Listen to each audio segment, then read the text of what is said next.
And Gwe Gahnawage Rono, welcome to another show. You're watching Our Town, and we're in studio today. There's Hio and I, and welcome to our program. So just before we get started, we want to talk a little bit about the format of the show. The show is to remind people a mix of news, current events, and discussion, opinions on what's going on in our community, around our community, and maybe on occasion First Nations in general. And before we get started, we'd like to thank our sponsors. We have a number of sponsors who obviously support our show and this broadcast, and one of them is Dr. Nguyen, the Rail Coal Fire and Bistro, Body Contours, and Duclos Chrysler. So thanks to them, otherwise we would not be on air. Okay, so we're going to be moving on. There's a lot of things going on here locally. It seems like it's on fire. The political arena in this community is on fire, but also things that are just affecting us at on a larger scale. And one being the First Nations Winery.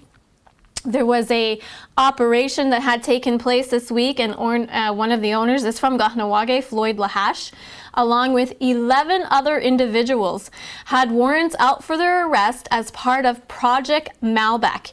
The Montreal police say that the 12 have evaded taxes, $14 million in taxes to be exact, between the years 2010 and 2014. Now, this is a pretty big story because a lot of people had originally thought through news reports, including ourselves, that a raid had happened here in Kahnawake.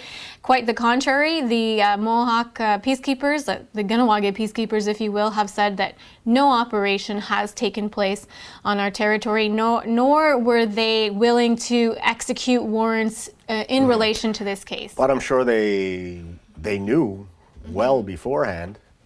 I'm not sure, but I mean, they probably had some intelligence.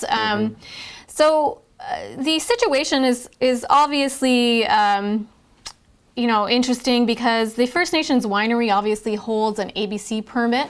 They are governed and do business under the ABC permit here in Kahnawake.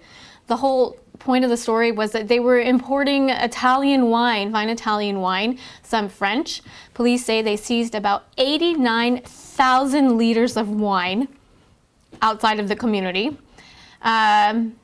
The part of the operation and investigation is but through Financier Quebec, Access Alcool, the Sûreté du Québec, Montreal Police, and the Canadian Border Services Agency. So a lot of people involved in this. What does it say about our apparent sovereignty when it comes to the ABC here? Apparently, they are supposed to be paramount here. Over what does that say for the life. MC? Yes. So now, what does that say for the MCK? I would imagine they should be out going to court and saying, "Hey, ABC, all part of it. MCK supports it. Shouldn't they be out fighting for Floyd and the crew for First Nations Winery?" I sense that's what it really comes down to. Well, because we don't have any sovereignty at all. Yeah. It's one of the two here. And a lot of people are asking that question, and simply because the First Nations Winery has done business under the authority of the ABC permit, as well as they have a Canadian import and export license.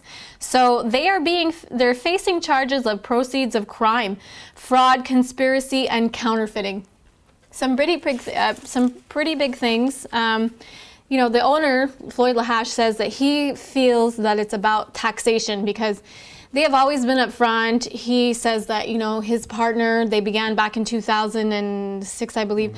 And, they said that their accounting is handled off the territory, that their books are open for audits. He says he just feels that it's the province, it's Quebec. They want their piece of the pie. They want, he feels attacked in saying that every time a Native, and he feels that, this really puts other First Nations business, especially here in Kahnawake, under fire because they feel that, well, we're doing well, so they want to squash us, and they want money. And this is some of the situations that have occurred in the tobacco industry too, similar to, well, you don't have the permit. You don't, you're doing well. Oh, the community's doing well. Let's try to, and people are going to feel the way that they feel regardless of it, if it's relevant or not. But you have to wonder.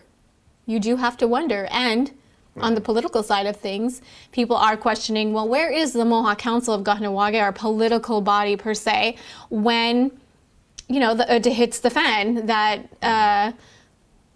are they going to court with these individuals? Are they showing up as part of a well, legal they haven't done it in body? the past when it came to, the cigarette people. There are many who've been paying fines. There's some are sitting in jail right now, as a matter of fact. There's a big difference, though, because the cigarette industry, the tobacco trade, continues to be unregulated and unlicensed through a formal political body, whereas the ABC board is actually governed, and there are laws in place that have replaced provincial regulations. So where does this case go from here? It's going to be interesting to see.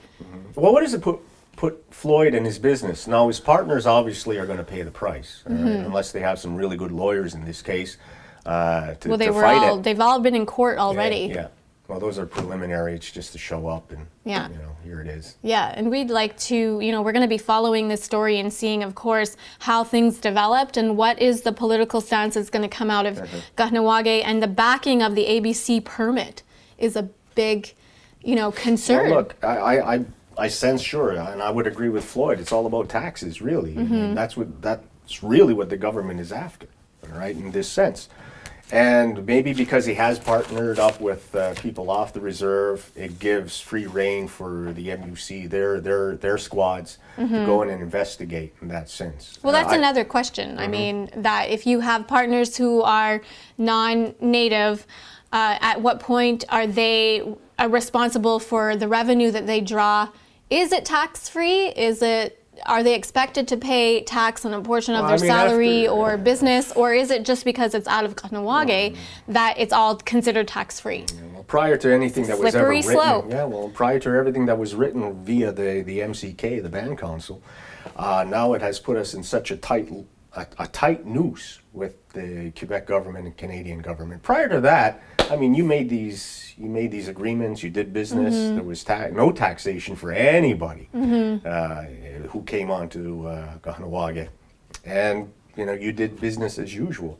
But once it's in writing, there it is. It's the noose, and I don't want to get too deep into it because I'd rather have somebody else who is extremely well versed in the subject about the 10 agreements. Yeah, exactly. And of course, so that's something we could do in an upcoming show. There are a few people who I speak with occasionally, and they give me some pretty darn good insight because they've been in the political process for so many years. So we can hold off on that, but a lot of it does have to do with Kahnawake actually trying to be sovereign and writing their legislation, which isn't necessarily done yet because it still has to pass the Crown, right? So these things are still have to go. They still have to ask for Canada's permission, is what I'm saying. Okay, so with that, very quickly, we're going to go to a commercial break. But before I go, I wanted to we're going to talk about Kahnawake Sustainable Energies when we get back. I know that they did a presentation at the community meeting last week, and also there was a presentation that was done to the public or even maybe the media at Dewedoni Zakta last week. They're going through this proposed windmill project in St. Cyprien. So we're going to talk quickly about that when we get back. So don't go away. You're watching Our Town with Hio and Regan.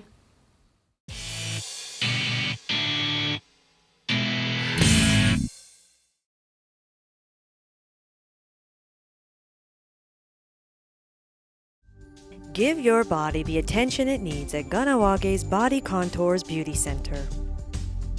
At Body Contours, their mission is to find the fabulous in you. They offer the latest full body treatments with smooth shape technology for fat reduction, cellulite treatment, pain management, and silk peel dermal infusion microdermabrasions. Plus, you'll find regular facials, body wraps, and body contouring massages on target areas. They offer waxing, manicures, and pedicures on Saturdays by appointment only.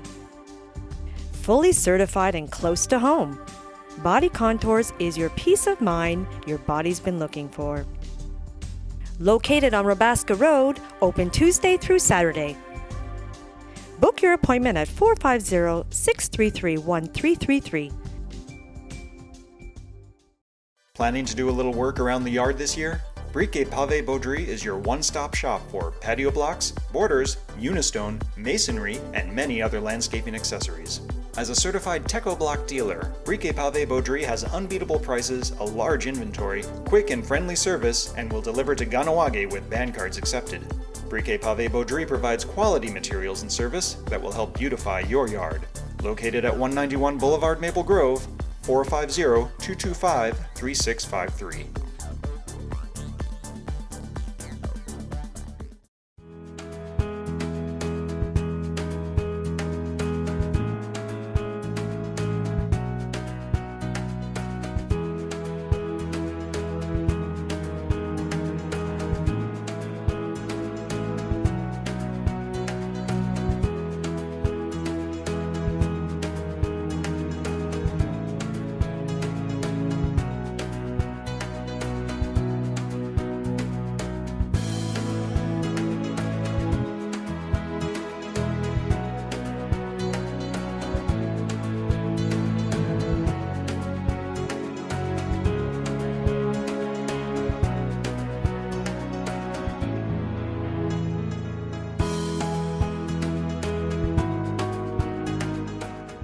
Goltex is the best kept secret in town. We are a children's clothing and accessory factory outlet that offers a wide selection of brand names like Juicy Couture and Robies, just to name a few. We also carry the Perigo baby strollers, playpens, high chairs, and everything else in between for all of your baby's needs. If you're looking for that perfect dress for your little girl or a suit for your little man, look no further than Goltex. Take exit early to La Vérendrye, left on Dollard, and left on Sally, and see our factory outlet sign. Cruise Ganawage style with Cannon's Auto Sales. They have the ride you need to get you where you want to go. Looking for a used vehicle? He has a variety of quality cars to choose from. Looking for a new car? New cars are available on request. Ranging from $1,000 to $50,000, you'll be sure to find a quality car fast. Bank financing as well as second chance and in-house financing is available. Conveniently located in the heart of Ganawage on the Old Malone Highway. So if you're thinking of getting a new ride, call Cannons today.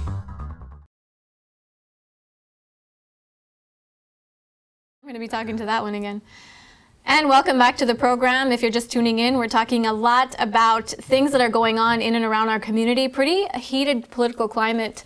There's a lot going on, elections, membership, but right now we're going to be discussing Ganawage Sustainable Energy Project. As some of you may have received a letter in the mail last week in regards to the project. A letter was sent by an opposition group out in Saint Cyprien or in that surrounding area. The proposed windmill project is in Saint Cyprien, and it's about to enter into the final stages of evaluation. So Dewa Donizakta is asking for the public support.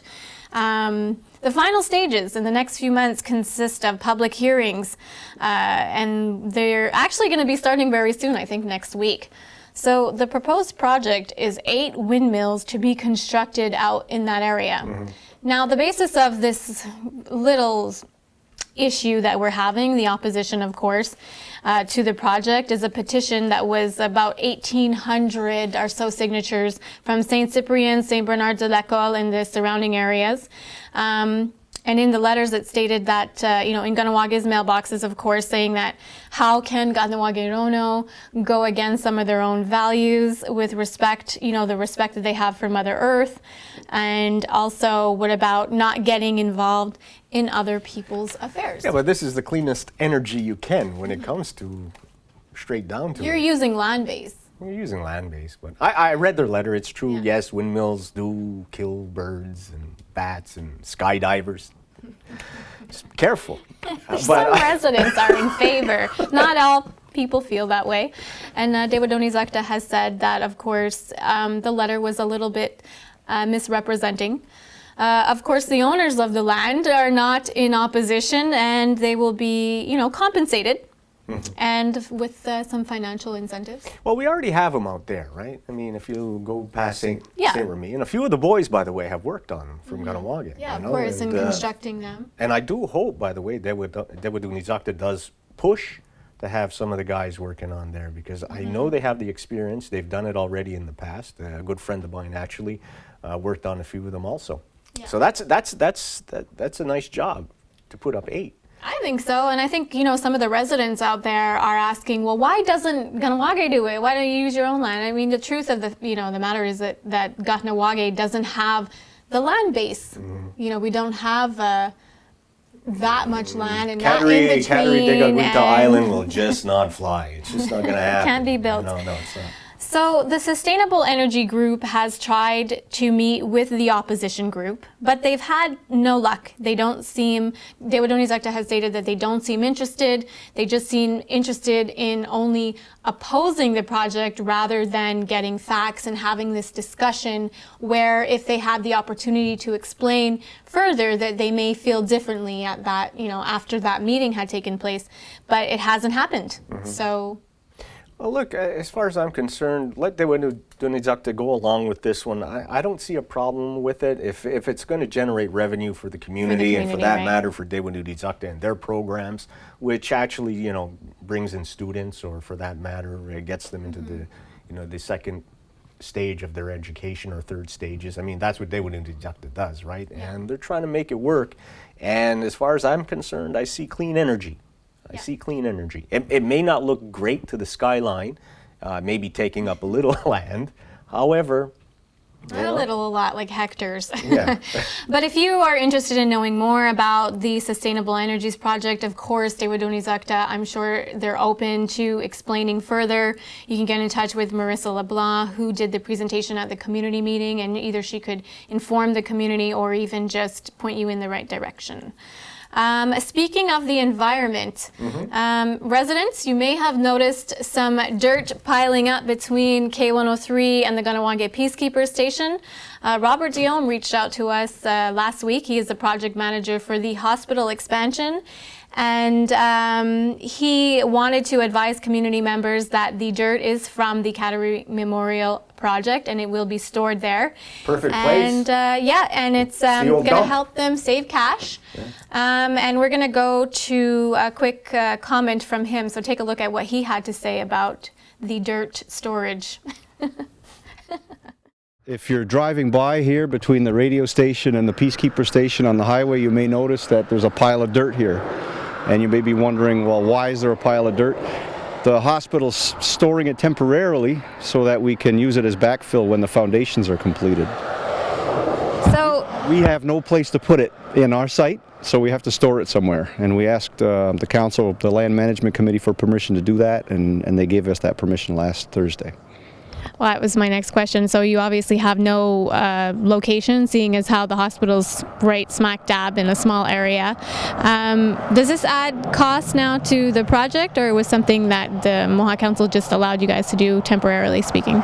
This does cost some money, but doing this saves us money. Because if we didn't do this and we had to get rid of it elsewhere, it could cost us maybe almost $60,000. Yeah, so this saves us a lot of money. Once the the storage is complete, or the piles are complete, it's sitting on a membrane so that this soil isn't in contact with the existing ground. When it's complete, there's going to be another membrane on top of it to protect it from the rain and the wind, and it'll be weighted down so it doesn't blow away. The entrances will be blocked off with concrete blocks, and we're going to put signs up so when people drive by, they see that it's a temporary, and it's going to be a temporary site until the end of August. Right. This dirt will be put back in to fill up the trenches should be before the end of August. And so that's what he had to say, and he also had mentioned about the expansion, that it's moving along. It was a little delayed because of different reasons with the contracting and things like that, but other than that, it's going. So that's that, and we're gonna, good stuff. Yeah, good stuff. And see, we're not all that negative. Yeah, we're not all that negative. So we're gonna take a really quick commercial break. Don't go away. We'll be right back.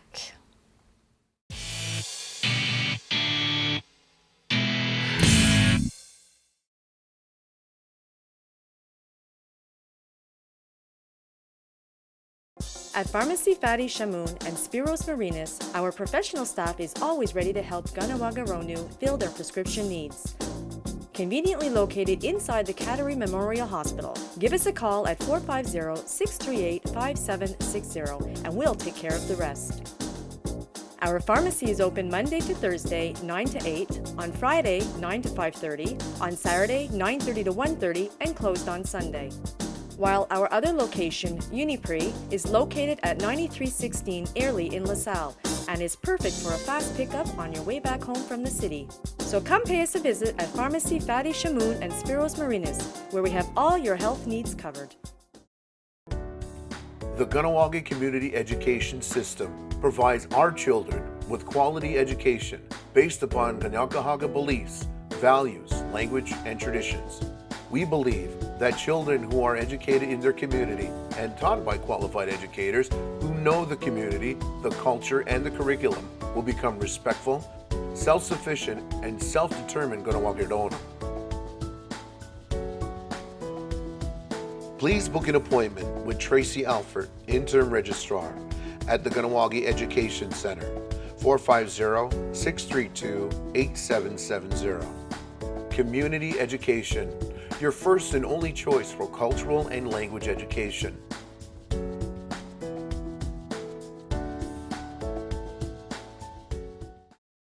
Keep warm this season with Décor Chaleur. Décor Chaleur in Chateauguay specializes in the sale and installation of all types of stoves and fireplaces, including wood, gas, electric, and pellet stoves. Whether you are looking for a modern or more traditional design, you are sure to find the perfect fireplace. Installation is available with free at-home consultation and estimates. Décor Chaleur has a highly qualified team and an extensive selection of parts, finishing products, and decorative stone. Come and visit Décor Chaleur in Chateauguay. Band cards are accepted. Dr. Nguyen delivers complete dental care in a state-of-the-art facility with a gentle and friendly environment. Providing a personalized treatment approach for your entire family, Dr. Nguyen specializes in braces for both children and adults. Open day and evening, Dr. Nguyen is conveniently located in Chateauguay at 185 St. Jean-Baptiste. For a smile that will last a lifetime, book your free consultation today.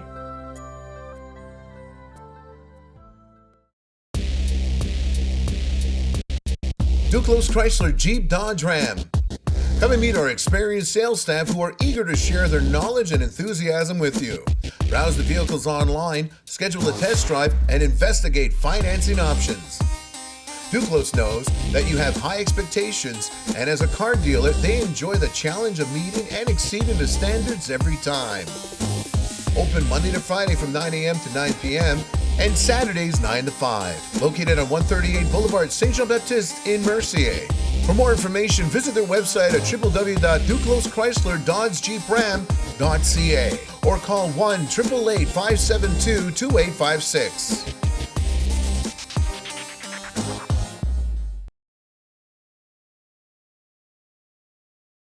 We're Kahnawake Rōna, and we are back. It's Hio and Regan, all part of Mohawk TV. I guess that's our brand now. I guess we'll stick with it. Right? Well, we're Kahnawake Mohawk TV, and we're part of that larger brand, First Nations TV, and that's where you're going to find us, firstnationstv.com. And by the way, yes, we more than likely will be live streaming relatively soon. So that's going to happen fast. And I'm sure that will work with our two fantastic computers here, and then people can write in and questions and blah, blah, blah, blah, blah. It can get crazy. It's going to get fun, exciting, enjoyable.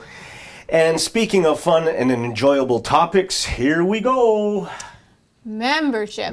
Lots going on in membership. It's still being widely debated here in Kahnawake, of course. We've made the news a lot lately, not just here locally, but on the outside too, as these issues cannot be contained just to our community. So one of the bigger things after May 1st had come in, the deadline, if you will, that non-natives were asked to leave Kahnawake, there was a march that was held, which we all have already reported on, but we're going to talk about it, was held to a local man's home because his wife is non-native. So Terry and Marvin McCumber were the target, or the subjects, if you will, of that march. About 30 to, I'd like to say 35 to 50, and then there was a lot of bystanders, so we can't really give that accurate number because some people were there just to watch, but that was about the number of people that lined the street across from his house, and then you had bystanders on both sides of the street. So they held signs, they played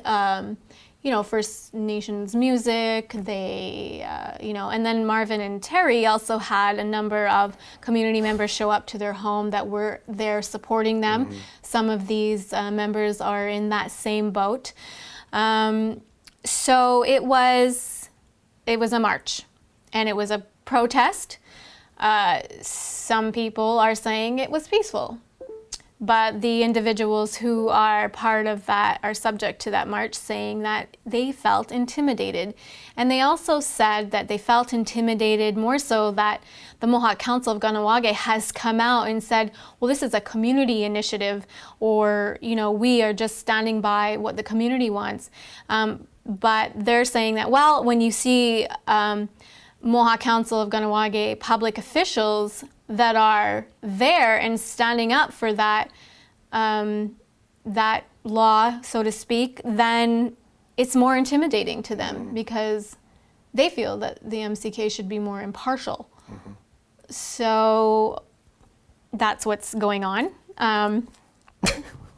It's a big thing. Yes, it's a big huge. thing. It's a huge thing. Look, I know friends who are for this. I know friends who are against this. Yeah. One of the things that drives me up the wall is intimidation and going to somebody's home and scribbling all over it, for lack of a better term. Yes, their home was vandalized. No, I don't believe anyone condones that. I mean, a good majority of people that live in this community don't condone. But the fire has been fueled. It has. There are adults also involved in this, and there is much respect. I mean, to everyone involved, albeit on Facebook. I mean, we can really fire it up. We can fire it up on Facebook, nuts, which is true. I can do that myself. I'll write something and people will go crazy over it. And fire you up to make you think. However, in the end, I mean, there's adults there, and I'm sure, I'm hoping no adult did that to their home. Right, and maybe it was just a couple of kids, teenagers, and taking that and using that as a tool for this type of cause. I can't agree with it. I just can't. I don't think most people would, but the interesting thing too is that there was a report of vandalism with the Kahnawake peacekeepers, and I don't know if people are aware of this, but there was reports in the non-local media that a Molotov cocktail was thrown at Marvin and Terry's house. Now, this is not accurate. We've never reported that. It was out there, but we had not reported that. But we're reporting on the fact that it was looming out there. We did ask the Kahnawake peacekeepers for a comment. The Assistant Chief of Police, Jody Daibo, wrote us back and said that it is not accurate. There were two teenagers or young individuals who were looking through the fence. I guess they were, in her words, they were more maybe curious as to what was going on. They were approached, and one of them had a can, iced tea can, anyways. And they were inspected. There was no fumes. There was nothing of gas. There was, so they said that, that wasn't accurate. And I think that it's really just inappropriate of the outside media to report on those things when they haven't spoke to the Kahnawake peacekeepers yet. Here's my problem, though, is then all of a sudden here inside Kahnawake, we start blaming each other. Well, you said this, she said that, it was that child, you pointed fingers. Emotions are running super high here. And again, nobody's actually toning it down. Nobody wants to tone it down, even on Facebook. I mean, we're looking at it right now. If we look at Idle No More, or we look at the Mohawk TV page, I mean, people are just, there's no reason. I see a couple of people reasoning, and I can see Brian Delormier. He's one who's trying to reason. Yes, he's trying to reason with a lot of people up there. Says, look, get it straight. There's a lot of reading to done, and I know Brian has done a lot. He understands it. He grew up in the 70s. He went through a lot of the political situations here in the community. Yeah. So he knows what he's talking about. Another person who knows what he's talking about is Russell Daibo, another person that you have to start reading about. And when it comes to this membership this membership. It's not. We think it was community based, and I go back to, again, never in writing. Never in writing. That's not how I grew up. But once we decided to put it in writing and let the MCK, which by the way the Canadian government gave the Mohawk Council the permission via the 10 agreements, and you can again read Russell Dibel's writings, gave them permission, key word, to write their own membership law. And that goes across Canada, by the way. Now, if the Canadian government gives you permission, what is that telling you? Wouldn't red flags just pop up? So I've always been against it being in writing. Again, yes, it was something via the families, and I said it last time, right? Via our families, we understood the law, but it was with our own families, confined. You do this, this, this, this. You know the story. The thing is, like, go on. However, this is it. If you followed it, fine. If you didn't, okay, you didn't respect it. You live with it. And I had to explain that to my brother, because, you know, he was also on the idea that, hey, listen, it's the law, you leave. And I says, yeah, but remember now, mom and dad, grandma, they said, you know, it's not in writing. This is just between us. You decide what you want to do when you grow up. Okay, but that's what we believe. But it doesn't give me, you know, the right to actually go and get up in somebody else's personal space and tell them what they need to do. To me, it's like, you didn't respect it, so be it. I find what is interesting is that, you know, the Mohawk Council does say that it is community driven, and you could see that there is support for evictions, and I hate that word, but there is support for Native land, Mohawk people, Native people. However, what is really just, I think, you know, it's emotionally taxing for our community, and you can see that people are divided, and there's this whole you know, issue out there that a majority of the community supports it. How accurate is that? How will we know for sure? We've said, people have talked about having a referendum once and for all on this issue, but no, nothing has come of that. I've had words with Russell too about that, and of course, you know, everybody talks offline. You're not going to post everything. But yeah, one of the things is, yeah, scrap that and let's put a vote to it and see what happens. And just disregard this thing. Don't put it in writing. Let that law go. Just say, hey, all right, via the community, this is what we want. And you know what? And that could be another angle. Not via the MCK, because apparently the MCK is doing it's the wishes of the community. So the MCK shouldn't be involved, correct? If they were doing the wishes of the community, how can they gauge? And I know they say they do these consultations, but how can they accurately gauge where the community is at? Officially. Everything has to be official with them. Well, then why not make this official? The other thing is, what happened to the custom code on membership? You know, everybody is talking about, what do the elders think? Go back to the elders. Well, they had their say. They gave a law. They wrote that, you know, for great-grandparents. There was a number of things in that membership code that were addressed by our elders. And what happened? That entire committee was disbanded. So all of that work for years and years and years went into this membership law, and here we are again dealing with this same issue, and we're not getting anywhere. It's going in circles. So what now? People want an alternative. Everybody keeps saying it. There's got to be a different way. Then what is it? What is it? Because this is not going to be solved. So are we concerned about lineage, or are we concerned about non-native taking up space and resources here in the community, which I don't know what resources we actually have. Besides the tax issue, non-natives in now our own laws cannot own land. They never could. I mean, maybe prior, but now you cannot. So is it about tax? Is it about, you know, we need to know more. The other part people mentioned was enforcement. If it's a law, who's enforcing it? Is it the Ganawage peacekeepers that enforce it? Do you want to do that have job? Have we done a census on our actual, those who are, I guess, on the Mohawk registry, right? Because even... Well, there's two. Okay, hold on here. Let me bring this up, because we're concerned about just Ganawage and who gets on there, the banned list as a native, right? Mm-hmm. Even if we went out to, I don't know, Onondaga or Akwesasne or Ojibwe territory, we bring back a person we met, Mm-hmm. do they get on that registry? Are they considered? No, because they would have to change. Yeah, they would have to change. Yes, now we're getting somewhere. But the Now other we're getting somewhere. territories do have non-residency status. Like in Aguasasne on the Canadian side, I believe, you have to apply. It goes to a public meeting. Now, Aguasasne in the tribal side, the American side, they're actually starting to deal with this issue now.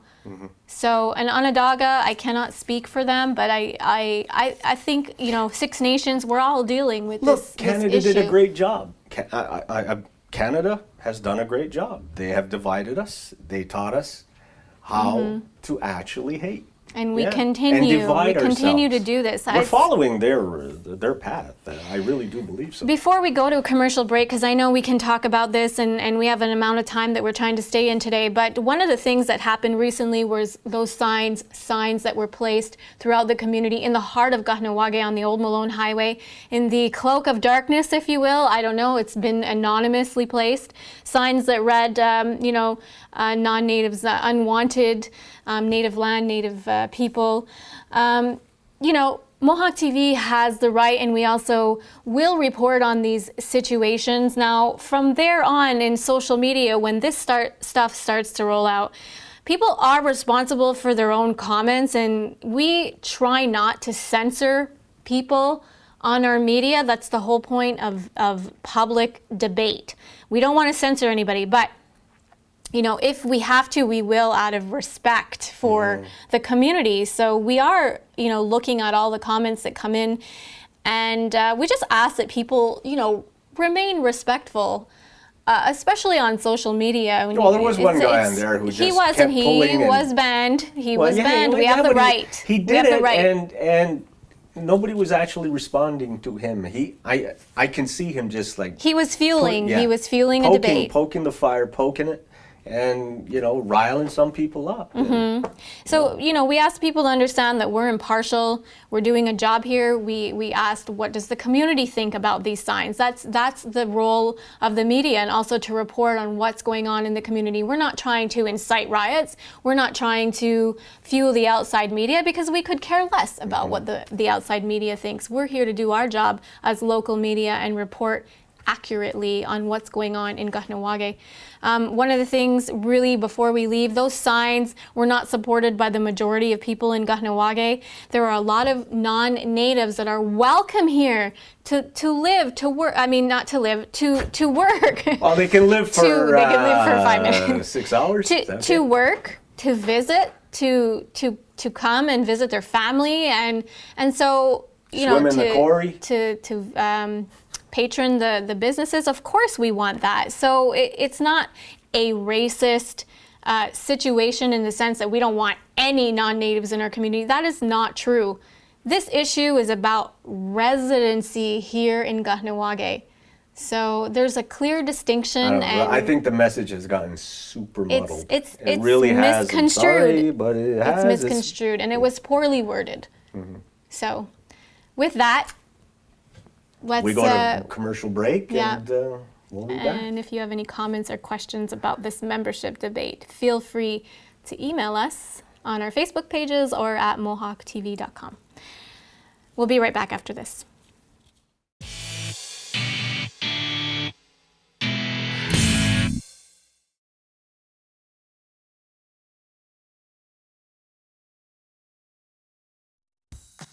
Dr. de Pale Brise wants to help you get ready for spring and summer. Now, get a set of summer tires and wheels starting at just $5.99 and browse through our impressive selection of mags starting as low as $100. Don't forget that we're the windshield specialist with the best prices guaranteed. Dr. de Pale Brise offers a team of professionals that is committed to help you with the purchase and installation of all your car and truck accessories. To protect and style your wheels, Protect Dip offers strong protection, simple application, and changing colors is easy. Located at 200 Saint-Jean-Baptiste in Mercier, van cards are always accepted. It's the perfect time to take a trip with the family to Cabana Sucre de Nel and experience all the Sugar Shack has to offer. Weekdays for just $13. Come and taste our special cuisine and enjoy our fresh maple syrup at 1642 Rhone Saint-Antoine in Saint-Remy, just 20 minutes from Kahnawake. Head on over for our Sunday night special starting at 4 p.m. where kids ages 5 to 10 eat for just $4.25. La Cabana Cirque de Nau also offers reception services for all occasions in their 650-person capacity hall. Call for our special group prices today. Steelhawk Homes is a different kind of construction company that designs pre-built steel structure homes. Steelhawk offers superior quality and faster occupancy than any other construction company. Turnkey solution is a Steelhawk strength. They provide all material for your new home and they offer on-site architectural service. Located on 138 in Kahnawake. Steelhawk Homes. Home by home, we build communities. For more information, visit their website at www.steelhawkhomes.com or call 450-638-0839. Langto is Quebec's largest floor covering specialist, offering the widest variety of products such as carpets, area rugs, ceramics, stone, vinyls, hardwood flooring, and floating floors. The warehouse store is located at 148 Boyer in St. Isidore with over 100,000 square feet of showroom in stock, while we have a newly opened branch in Longueuil at 740 Jean Neveu Street, Trans-Canada, to better serve you.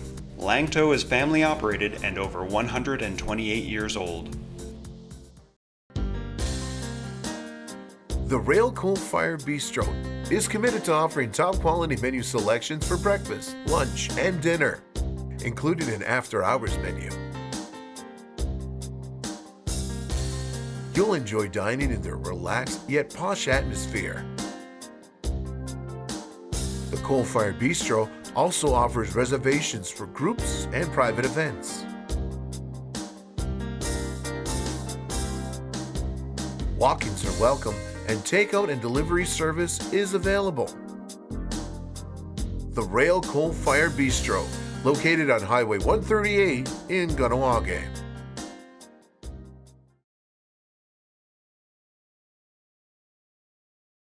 Okay, and welcome back to the program. You're here watching Our Town with Hio and Regan, and we are talking about what's going on in and around our community. So now, 2015 elections are upon us, and we have got the official candidates list for the position of Grand Chief and Chief. So if you want to go over the candidates for Grand Chief are for 2015. By the way, thank you, Dwayne, for sending it in. As we were recording I said, Dwayne, let's have the official. We're recording right now. So he sent it to us. Thank you very much, sir. Yes, very appreciated. Okay, so shall we do who's running for council chef first before we do chef du village? All right, go on. All right, so we'll go from 19 and up. Okay. All right, so the first one is going to be William Daibo. Second one, Ross K. Almontour. Everybody knows Ross. And, you know, if I were to vote, if I were to vote, I'd vote for him. Oh, are we endorsing? Yes, I'm endorsing. Okay. Keep going. Are you going to cut that out? No. No. Okay, next person. Freedom of speech. Bobby Patton. Bobby Patton. Okay. Rhonda Kirby. Martin LeBourne. Kyle Daibo. Is that Kyle? Kyle who did my oil change a couple of weeks ago, Kyle? Yeah. Maybe I think he ran in the previous election also. He's pretty vocal on Facebook. I vote for you, a few more oil changes, synthetic oil. No bribing the candidates. All right, we've got Kenneth McCumber, current incumbent, Gusanoawe Sky Deer, current chief also. John Mayo. Yep, John K. Daibo. I'm not sure which John K. this one is. Could be a younger John K. Or the peacekeeper, former chief of police. Walter Horn. We'll find out. Okay. Jeffrey Daibo, who used to work for the MCK in the past, and he's always been on the. He's always been a battler too, and he sees clearly now how the MCK works and how detrimental it is. Yes, how detrimental it is. Can be. Oh, it is. Opinions. To our actual sovereignty. He ran in the last election too. It was very close. It might be his time around this time. I think he would be somebody interesting candidate too to make some changes Yeah. at the Mohawk Council. Certainly. Current Chief Gina Deere. Gary A. Bova. I'm sorry, Okay. Gary A. Okay. We also have Don Melissa Montour. Melissa. Melissa Mentor, okay. Yeah, who posts a lot of interesting articles also. And believe me, read them too. She digs quite a bit. So, she could be... She can be very political. Yeah. Yeah. She could be a thorn in the side of the government, I guess. Darlene Alfred, Clinton Phillips, Christine Zachary Dion, my old teacher, by the way. I think 4, 5, and 6, something like that. Or 5 and 6. Yeah. Carl Horn, of course, and Arlene Jacobs. Right. So those are the ones who are running for a seat on council. Yeah, so we have 19. Yeah, and now for le grand chef du village du Kanawaki. Le maintenant et now, numéro 4. Let's go, you can go for it. Guyardi. Guyardi. Joseph T. Norton, who announced his candidacy officially a couple weeks ago. Keith Mayo, former chief of the Mohawk Council, has always had a tumultuous relationship with that form of government. Has been threatened to be impeached a number of times. Keith Mayo is, he has a long political history here in Kahnawake. Current chief Lloyd Phillips, he officially announced his candidacy too, about 2 weeks ago. Said that he is just looking for another challenge. He has no, respect for the current Grand Chief. But he doesn't? He does. Oh. Yeah, I said not he has no. Gee. No, he has respect for the current Grand Chief, and but he feels that he has enough experience and enough, go get. If he's looking for a new challenge, the bigger challenge. Anyways, so and of course, current Grand Chief Mike DeLille. So there you have it. The official list of candidates for the 2015 Mohawk Council of Kahnawake elections.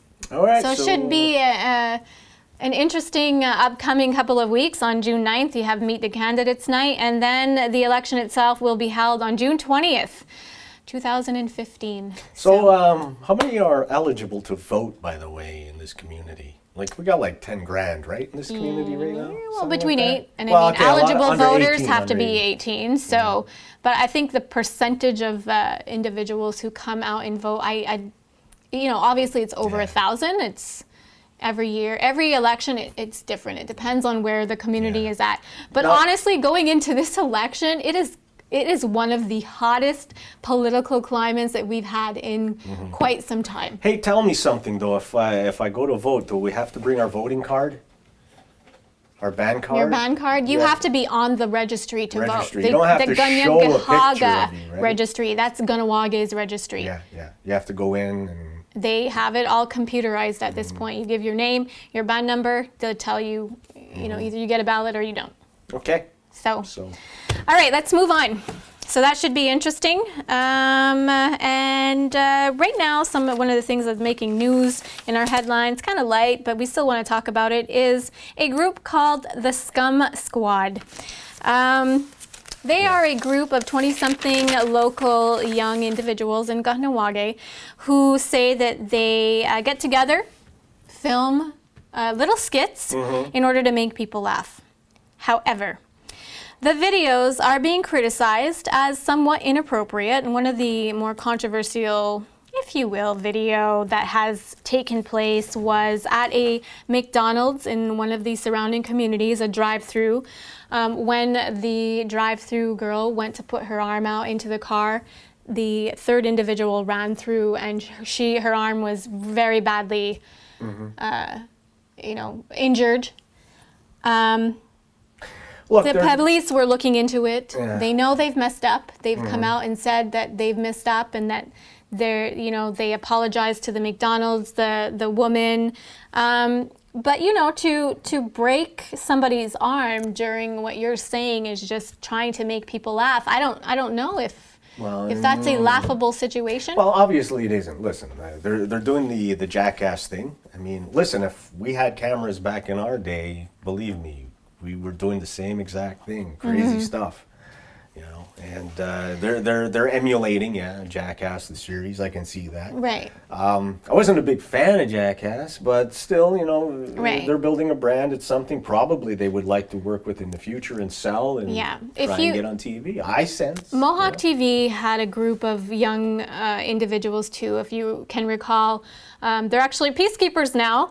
John D. Delormier and Kyle Zachary, Brady Cross. You know, they used to do the emulation of the Jackass videos. They went down, you know, one of the hills in a shopping cart, and they did things that were of a lesser nature. They could have been injured, but, you know, they were young. We were young at the time too, and it was all in good fun. But, you know, they also didn't go around the community tagging, you know, to signs and public property in order to promote themselves. Well, listen, they're honest about it.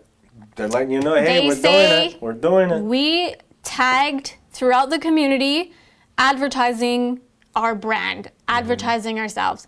We've since stopped. We've spoken to the Kahnawake peacekeepers. Now what they're doing is they're making their own signs, and they're actually hanging them up on poles and different signs throughout the community. But they've admitted to tagging, and they said, we've changed our ways, and we've since stopped. We're going to continue to make these videos and just be more mindful of, you know, not having a repeat of the McDonald's episode. Yeah. So I can go only so far with them. Listen, guys, do what you got to do.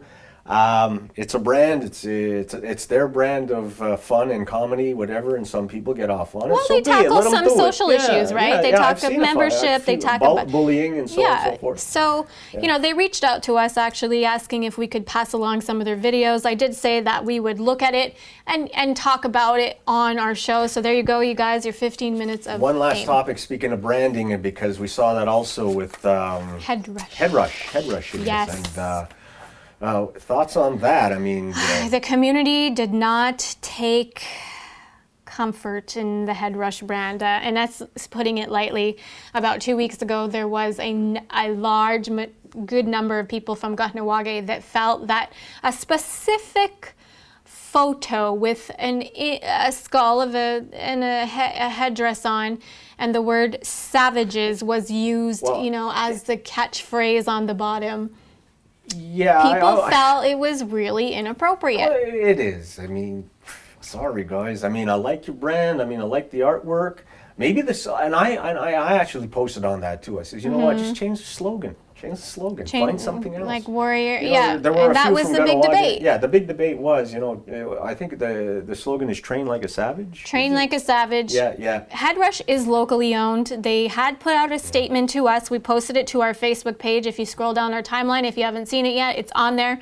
But just to kind of give you the gist of it, they defended the use of "train like a savage" and saying that they meant it as it's a wild, untamable look at, you know, their brand, because their brand is an extreme sporting brand. It's meant to convey that. Well, it's an MMA thing, right? And so they're saying that we didn't mean it that way. We meant it like this. So they had their say saying that that's the use of it, you know. But then there was some debates about using the warrior flag, wrapping it around women, and you know, if you look at, you know, Louis Hall's intention for that, I mean, it was a time of peace or war, and that flag was used in certain circumstances. If the hair was longer or shorter, it meant different things. It's a political, you know, reference to something that is very serious, and then also to cloak it over a woman. It's, you know, there was some discussion of whether that was appropriate or not, given the fact that the meaning behind it. We culturally appropriated ourselves. I don't know how we did it, but we did it. We did, and I think that is the debate that people have been having for a very long time about the use of Haudenosaunee symbols or symbols that are reflective of a specific tribe or things like that. How much responsibility or accountability needs to be addressed when using those types of symbols, because nobody really has a reign over it per se. I would imagine if Louis wanted to, he could have trademarked that. And Well, his family still owns the rights to that. He is the original. That's his, yeah. He is the original, you know, No, I'm saying artist. if you trademark something like that and say, imagine somebody takes They that and could. trademarks it and says actually you can't could. use that anymore. Well, they actually could, because he is the original artist, and his son. I don't think. I'd like to say way. his uncle, or no, I don't think he did. But I'm just saying now, in this day and age, would he also think to cloak a woman in the warrior flag? You know, it's debatable, and that's what we're doing here. So Head Rush, you know, the community spoke out, and they've issued that one statement, and they have stood by their branding.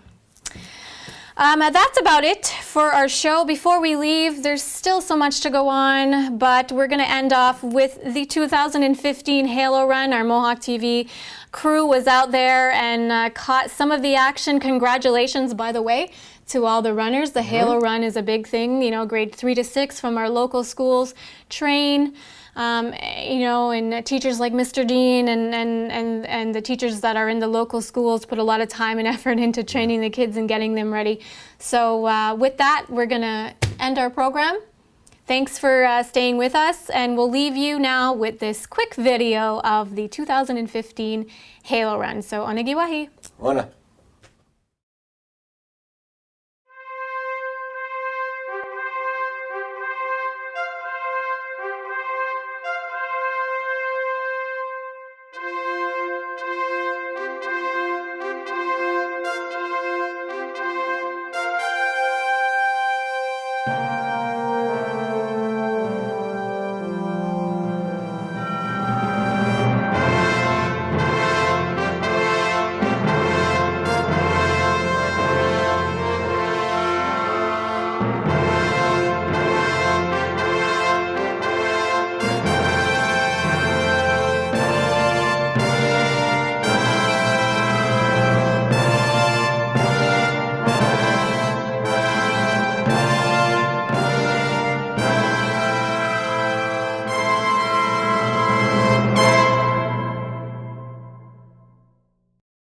To get ready for the Halo Run, or to actually make it to Halo, we did trial tests at school, and any kids who were over a stage 5 were eligible to come to Halo.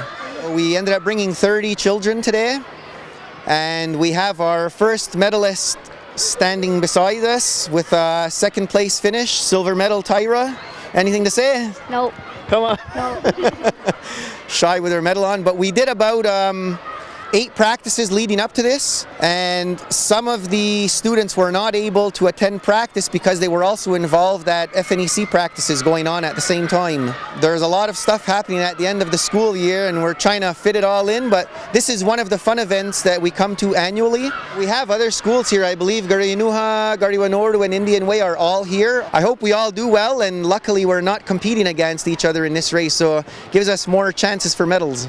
Go Kateri, go Gariinuha, go Ganawage, go!